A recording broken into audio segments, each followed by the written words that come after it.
Hello everyone, स्वागत है आपका मेरे चैनल पर। आज की इस वीडियो आपके लिए बहुत ही ज़्यादा हेल्पफुल होने वाली, क्योंकि मैं साड़ी से बहुत ही प्यारी सी अफ़गानी सलवार एंड कुर्ती बनाने वाली हूँ। तो प्लीज़ आप वीडियो को स्किप नहीं करें, लास्ट तक देखें। ये हमारा फर्स्ट पार्ट होगा सेकंड नेक्स्ट वीडियो में। तो ये देखिए, ये हमारी पूरी हैवी साड़ी है। इसे हम अफ़गानी सलवार और कुर्ती बनाने वाले हैं। तो ये देखिए, इसका पल्ला है, देखिए कितना वर्क है इसमें। तो यहाँ पे मैं आपको बता दूँ, ये 5.5 मीटर के, और जो मैंने लाइनिंग लिया है, मैंने यहाँ पे 4 मीटर लाइनिंग लिया है। देखिए, ये हमारी साड़ी का पल्ला है। हमने साड़ी को एक साइड कर दिया है और सबसे पहले हम लाइनिंग पे कटिंग करेंगे। तो ये देखिए, हमारा ये लाइनिंग फैब्रिक है। तो इसको हमें ओपन कर लेना है। तो इसको हम ओपन कर लेते हैं। अगर आपका मीडियम साइज़ है तो आप 4 मीटर फैब्रिक में दोनों हमारे बन के रेडी हो जाएंगे। अगर आपका और हैवी साइज़ है तो आप अपने साइज़ के अकॉर्डिंग लाइनिंग ले सकते हैं। तो ये देखिए, तो लाइनिंग फैब्रिक को मैंने यहाँ पे 2 फोल्ड में रख लिया है। ये देखिए, अच्छे से हमें इसको 2 फोल्ड में रख लेना है। फिर यहाँ पे देखिए, मैंने इसको 4 फोल्ड में इस तरीके से फोल्ड कर लिया। आप अपने साइज़ के अकॉर्डिंग इसको फोल्ड कर लें। लाइनिंग को मैंने अच्छे से फोल्ड में रख लिया है। अब हम यहाँ पे सबसे पहले निशान लगाएंगे शोल्डर के लिए। तो शोल्डर यहाँ पे मैंने 6.5 इंच लिया है। आप अपने मेजरमेंट के अकॉर्डिंग ले सकते हैं। आर्म होल यहाँ पे मैं 7 इंच लूँगी।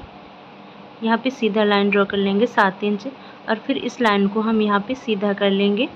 कमर की लंबाई मैंने ली है 7 इंच, और यहाँ पे मैंने चौक के लिए 14 इंच पे निशान लगाया है। अब इसके बाद हमें जो हमारी कमर का साइज़ है, चेस्ट का साइज़ है, हमें तीनों फोर्थ हिस्से में लेना है। तो यहाँ पे मैं निशान लगाऊंगी। तो यहाँ पे मैं 4th हिस्सा लूँगी चेस्ट का 9.3 इंच।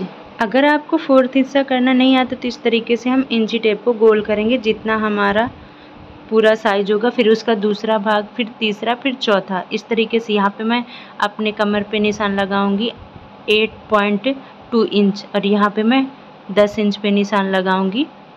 तो ये देखिए, ये हमारे फिटिंग के निशान लग गए। इन निशानों को हम इस तरीके से जॉइंट कर देंगे। ये देखिए, और इस पे मार्जिन हम 2-2 इंच ले लेंगे। 2 से 1.5 इंच तक आप यहाँ पे मार्जिन रख सकते हैं। तो ये देखिए, इस तरीके से इन निशानों को भी हमें ऐसे मिला देना है, और इसको हमें यहाँ पे सीधा रखना है नीचे तक। आप चाहे तो हल्का बढ़ा सकते हैं। और यहाँ पे आर्म होल में इस तरीके से 1 इंच की हम गोलाई देंगे। अब यहाँ पे हम निशान लगाएंगे 1 इंच पे। आप कितना भी डीप गला बना लें, इस तरीके से नेक बनाने में बिल्कुल भी हमारा गला शोल्डर से नहीं गिरेगा, बिल्कुल भी हमारा शोल्डर नहीं गिरेगा। तो लंबाई आप अपने मेजरमेंट के अकॉर्डिंग ले सकते हैं। तो ये देखिए, अब हम लाइनिंग की कटिंग कर लेते हैं। ध्यान रखना, यहाँ पे हमारे दोनों पार्ट हैं, फ्रंट और बैक दोनों के। तो इसकी हम कटिंग कर लेते हैं। तो यहाँ पे जो हमने मार्क किया है, उसी निशान से हमने कटिंग कर लिया है। ये देखिए, अब लाइनिंग को हम अलग कर लेते हैं। अब यहाँ पे हमारे ये साड़ी का पल्ला है। तो यहाँ से पल्ले वाले भाग से हम यहाँ पे फ्रंट पार्ट निकालेंगे। आप चाहें तो इसकी लेस निकाल सकते हैं पहले, अगर लेस निकल रही हो। मुझे पहले लगा कि इसकी शायद लेस नहीं निकल सकती, इसलिए मैंने पहले नहीं निकाला था। देखिए, इसको हमें इस तरीके से फोल्ड करना है। यहाँ पे मैं इस तरीके से फोल्ड करूँगी कि ये 2 जो फ्लावर दिख रहे हैं वर्क वाले, दोनों बराबर आ जाए, इसीलिए मैं इस तरीके से साड़ी को रख रही हूँ। तो यहाँ पे लेंथ जो है आप अपने मेजरमेंट के अकॉर्डिंग ले सकते हैं। यहाँ पे मैं 31 इंच तैयार रखूँगी। तो यहाँ पे जिस तरीके से, ये देखिए, अब जो हमने लाइनिंग की कटिंग करी थी, यहाँ से मैंने लेंथ लिया है, और लाइनिंग फैब्रिक को हमें इसी के ऊपर रख के हमें कटिंग कर लेना है। हमें ध्यान से कटिंग करना है कि जो इसका वर्क है इस तरीके से लेना है कि हमारे कुर्ती बिल्कुल परफेक्ट लगे, और ये नहीं लगे कि यह साड़ी का है, और बिल्कुल देखने में भी अच्छा लगे। तो जो हमने लाइनिंग की कटिंग करी थी, यहाँ पे मैंने लेंथ लिया है और लाइनिंग को इसके ऊपर रख लिया है, मेन फैब्रिक के ऊपर, और इसी हमें निशान लगा लेना है। और इन्हीं निशानों से हमें बराबर से नेक की कटिंग, कुर्ती की कटिंग कर लेनी है इस तरीके से। तो मैं इसमें मार्क नहीं करने वाली हूँ। जैसे हमने कुर्ती रखी है, इसी के अकॉर्डिंग हमें ध्यान से कटिंग करनी है, क्योंकि जब हम इस पे निशान लगाते हैं तो ये जॉर्जेट फैब्रिक है और उसका निशान हल्का रह जाता है, जिससे कि आपको समझ नहीं आएगा। तो इसी लाइनिंग फैब्रिक से बिल्कुल हमें बराबर से इसकी कटिंग कर लेनी है।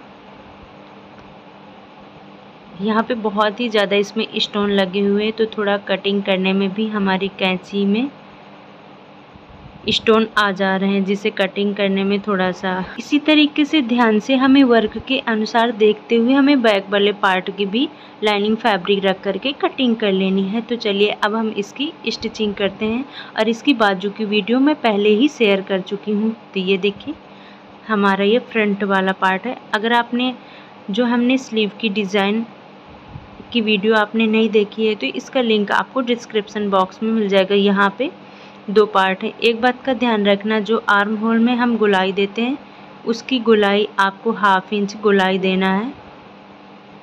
तो यहाँ पे मैंने फ्रंट वाले पार्ट में गोलाई दे दिया है। तो यहाँ पे मैंने 3 इंच पे निशान लगाया है। अब इसकी लंबाई, नेक की लंबाई यहाँ पे मैंने 7 इंच ली है। आप अपने अकॉर्डिंग यहाँ पे लंबाई ले सकते हैं। तो ये देखिए इस तरीके से हमें निशान लगाना है। जो भी आप शेप देना चाहते हैं गले की, आप अपने अकॉर्डिंग दे सकते हैं। यहाँ पे मैंने वी नेक का शेप दिया है इस तरीके से। और आपको इसमें देखने को मिलेगा मैंने बुकरम का यूज नहीं किया है नेक बनाने में, और बहुत ही अच्छे तरीके से हमारा ये नेक बन के रेडी होगा बगैर बुकरम के।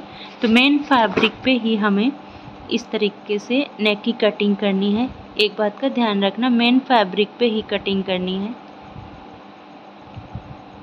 देखिए हमने नेक की कटिंग कर ली है। अब लाइनिंग फैब्रिक को हमने ये रखा नीचे।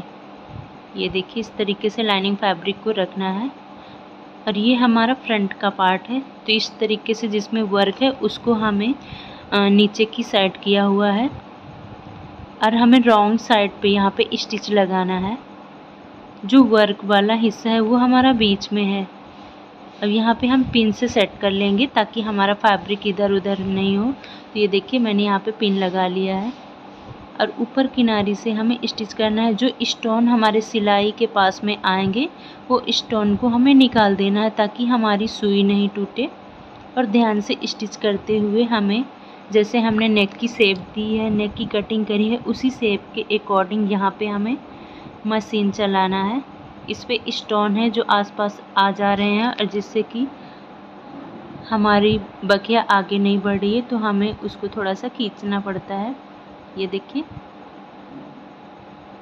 तो यहाँ पे मैं जो नेक के पास में रहेंगे उनको मैंने स्टोन नहीं हटाया है, और जो हमारे सिलाई में आएंगे वो स्टोन मैंने निकाल दिया है। तो ये देखिए कितनी अच्छे तरीके से यहाँ पे मैंने नेक पे स्टिच लगा लिया है।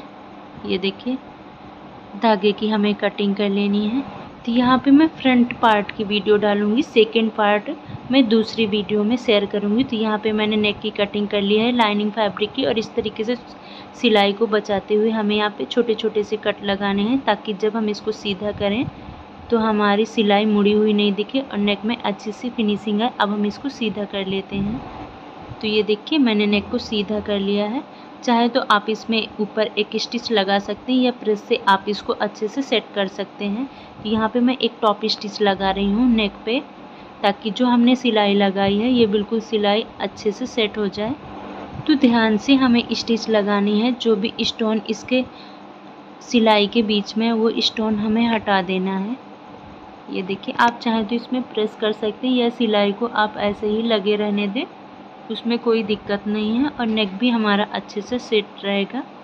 और जब कभी कभी हमारी लाइनिंग बाहर की तरफ आ जाती है तो ये सिलाई लगाने से हमारी लाइनिंग बाहर की तरफ नहीं दिखेगी। यहाँ पे मैंने शोल्डर में भी स्टिच लगा दिया है, ताकि जब हम इसकी शोल्डर जोड़े तो अच्छे से शोल्डर, इसी तरीके से हमने ये शेप, गोल शेप दिया है। यहाँ पे नेक पे फ्रंट वाले पार्ट का भी हमने नेक तैयार कर लिया है। अब हम यहाँ पे शोल्डर अटैच करेंगे।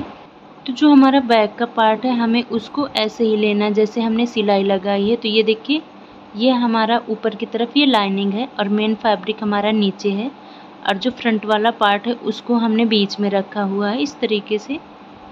ये देखिए अब यहाँ पे हम बीच में हमारा फ्रंट वाला पार्ट रखा हुआ है, और मेन फैब्रिक हमारा नीचे है बैक वाले पार्ट का, और लाइनिंग ऊपर है।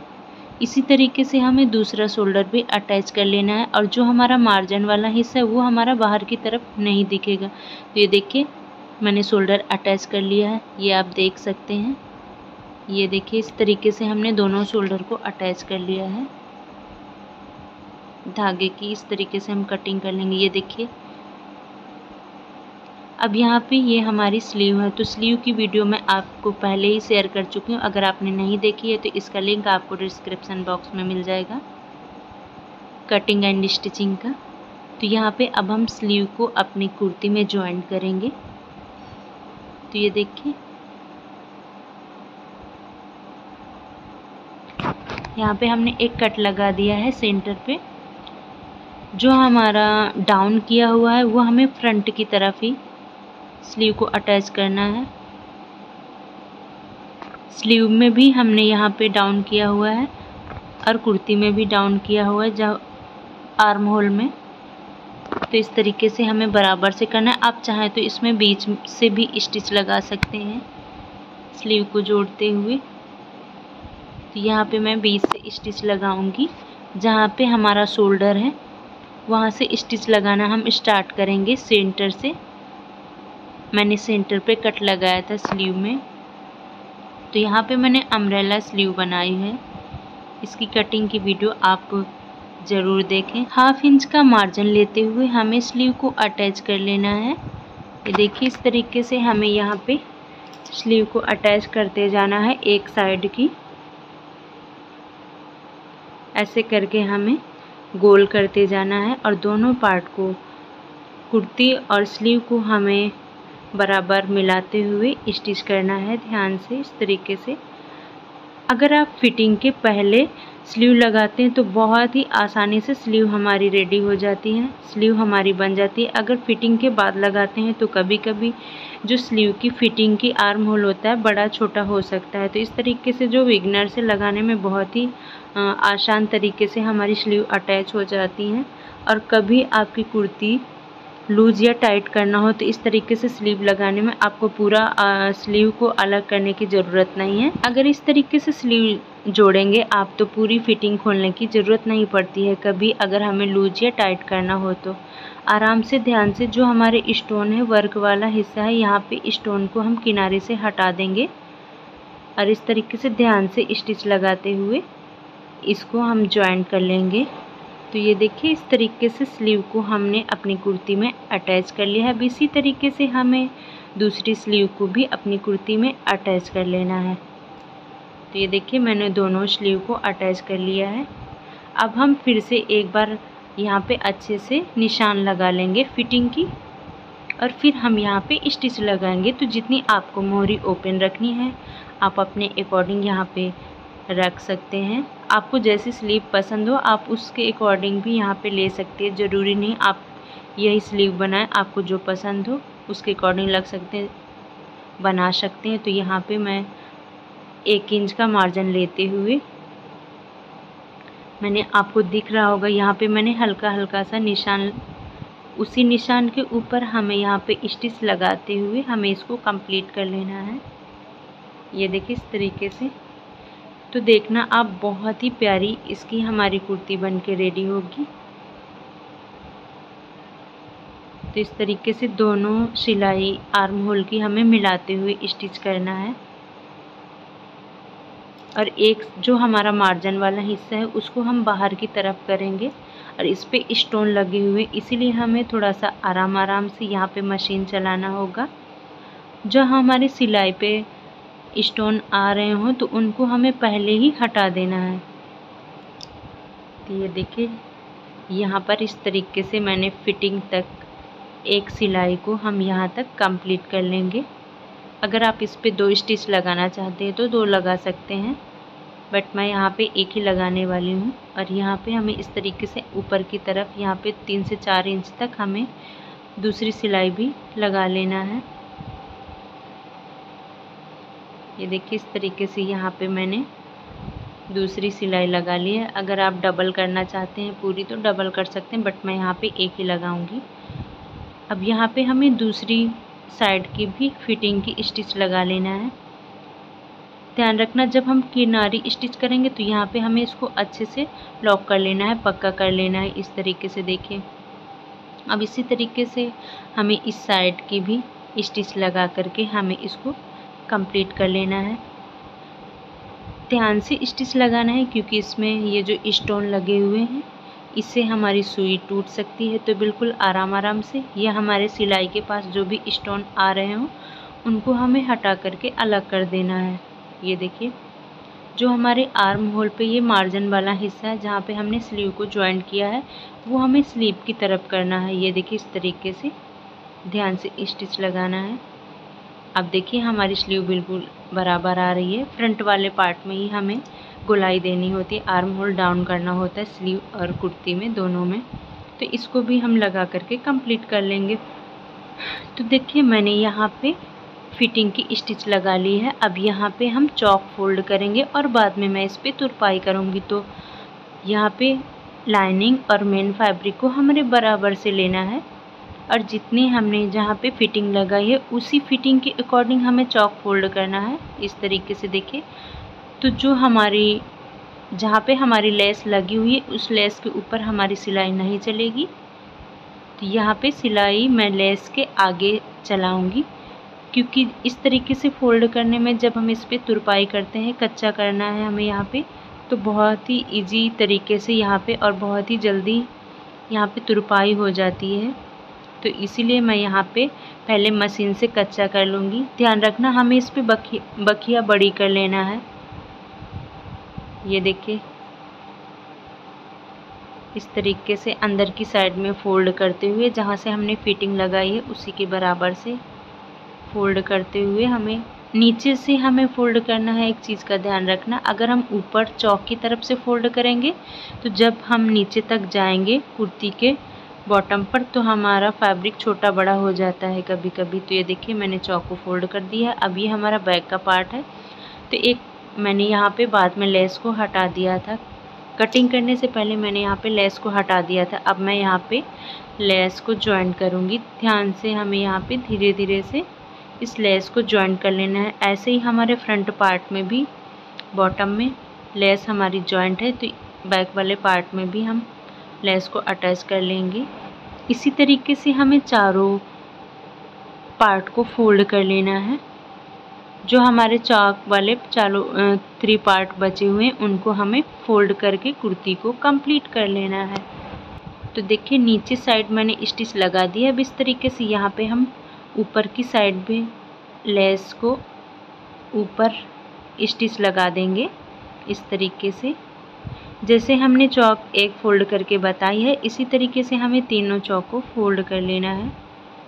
वीडियो आपको पसंद आए तो प्लीज़ लाइक शेयर करें, मेरे चैनल को सब्सक्राइब करें, बेल आइकन को ऑन करना नहीं भूलें ताकि हमारी नेक्स्ट वीडियो की नोटिफिकेशन आपको मिलती रहे। तो ये हमारा फर्स्ट पार्ट है।